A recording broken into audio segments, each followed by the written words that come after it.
Literal na out of this world ang na-achieve ng Artemis II mission na nakabalik na sa Earth matapos ang 10 araw na misyon papunta sa buwan. Naging bahagi ng tagumpay na yan ang isang Pinoy na nagtatrabaho sa National Aeronautics and Space Administration o NASA ng Amerika. May unang balita si JP Soriano. To the moon and back ang naging misyon ng Artemis II nitong nakaraang linggo.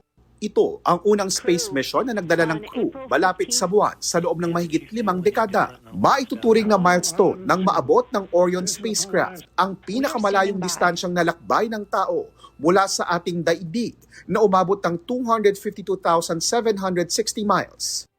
Nakita rin nila ang far side ng buwan.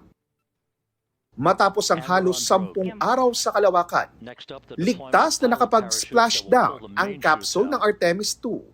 Lula ng 4 na crew nito sa Pacific Ocean, malapit sa San Diego, California.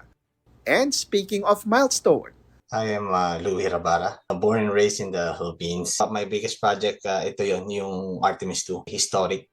ang kababayan nating si Louie, iwinagayway ang watawat ng Pilipinas bilang data controller sa NASA na siyang nagpoproseso ng data na tinatransmit ng mga spacecraft, kabilang ang Orion spacecraft sa Artemis II mission.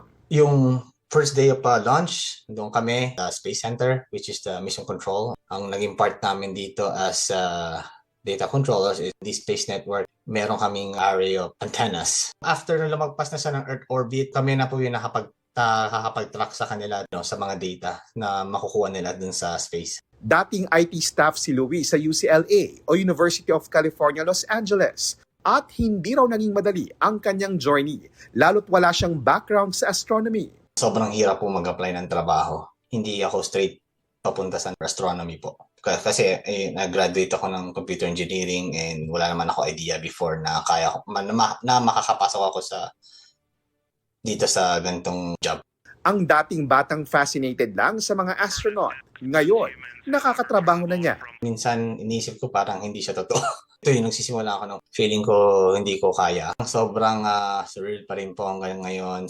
Kaya payo niya sa mga kabataang Pinoy na nagnanais ding makapasok sa NASA o nangangarap ng to infinity and beyond.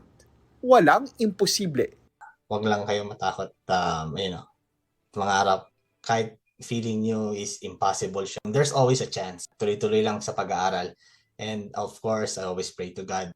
Ito ang unang balita, JP Soriano, GMA News.